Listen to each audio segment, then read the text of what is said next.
kene munu. Debere kene munu. Tata anyị nwere onye ọbịa ọ dị nke emire obere ụdọ eji eke ego obere anụ na-achụ ugwu enyi ọsọ ịma na ndị apempe na nsogbu is a man that I love so much on the social media onye na-eji onu ya eme anyị obi anwụlị ụfọdụ n'ime ụmụ ike unu ama ama ihu ya mana akpa afịa unu ga-ama unu nnukwu onu ya unu ga-ama onye introduce anyị to Natasha ndị Isuofia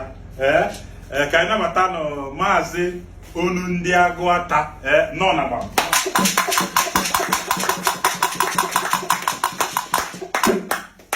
onu ndị Agụata tata ebi agbam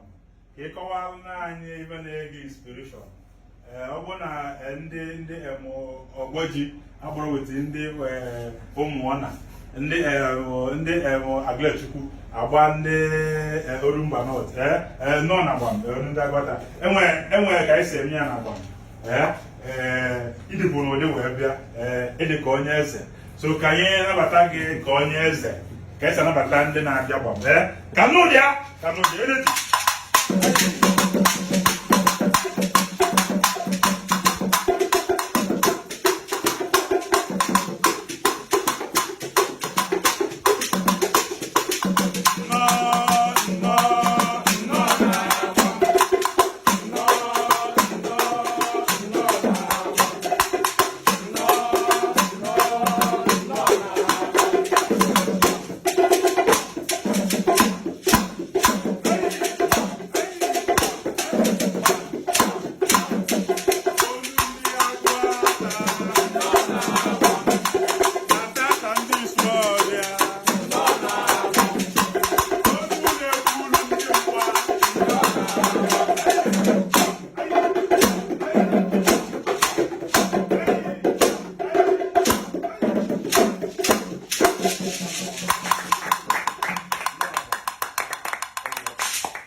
ka esu ya na agbam ka ọ bee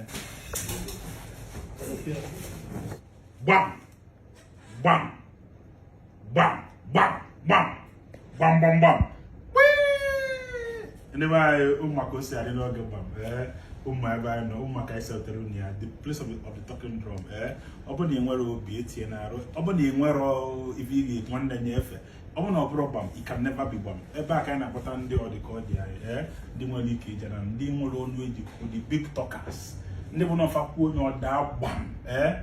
afa m bụ Dr. Chegigwe ndị Odogwu ya mba bụ ezigbo onye aba